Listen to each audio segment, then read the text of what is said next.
شروع اللہ کے نام سے جو بڑا مہربان اور نہایت رحم فرمانے والا ہے۔ الصلاۃ والسلام علیکہ یا رسول اللہ وعلی آلک واصحابک یا حبیب اللہ۔ السلام علیکم معزز ناظرین و سامعین، اللہ تعالیٰ سے دعا کرتا ہوں کہ اللہ تعالیٰ آپ لوگوں کو خوش و خرم رکھے اور آپ لوگوں کی تمام تکالیف پریشانیوں کو دور فرمائے، آپ کو دن دگنی رات چگنی ترقی عطا فرمائے۔ پیارے دوستو، آج کی ویڈیو کا عنوان ہے کیا زنا بالرضا پر بھی سزا ہے؟ امید کروں گا کہ یہ معلومات آپ کے علم میں اضافہ فرمائے گی اور آپ اس ویڈیو کو شیئر کریں گے، چینل کو سبسکرائب کریں گے تاکہ دوسرے لوگ بھی اس معلومات سے مستفید ہو سکیں۔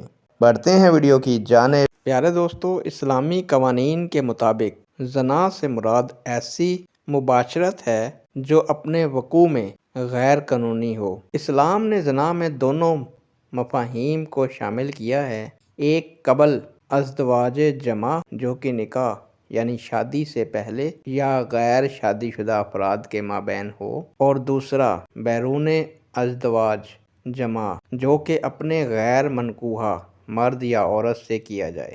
گو کہ دونوں صورتوں میں ایسا جمع حرام، جرم اور گناہ ہے، لیکن دونوں صورتوں کی سزائیں مختلف ہیں۔ زنا بالرضا اور زنا بالجبر باعتبار کیفیت و نتائج دو مختلف جرم ہیں، اس لیے شریعت اسلامیہ نے ان دونوں جرائم میں فرق کیا ہے۔ زنا بالرضا میں دونوں فریق مستحق سزا ہوں گے۔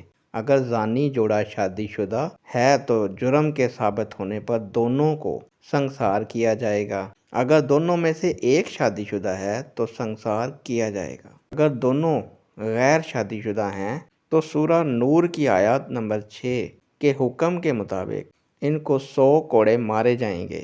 دونوں میں سے کوئی ایک غیر شادی شدہ ہے تو اسے بھی یہی سزا دی جائے گی۔ اس کے برعکس زنا بالجبر میں مجبور پر کوئی حد نہیں۔ رسول اللہ صلی اللہ علیہ وآلہ وسلم کے عہد میں ایک عورت کے ساتھ زبردستی زنا کیا گیا تھا۔ رسول اللہ صلی اللہ علیہ وآلہ وسلم نے اس عورت پر حد قائم نہیں کی اور اس پر حد قائم کیا جس نے اس عورت سے زنا کیا تھا۔ نیک دعاؤں کے ساتھ آپ سے اجازت چاہوں گا۔ اللہ تعالیٰ آپ کا اور میرا حامی و ناصر ہو۔ اللہ حافظ۔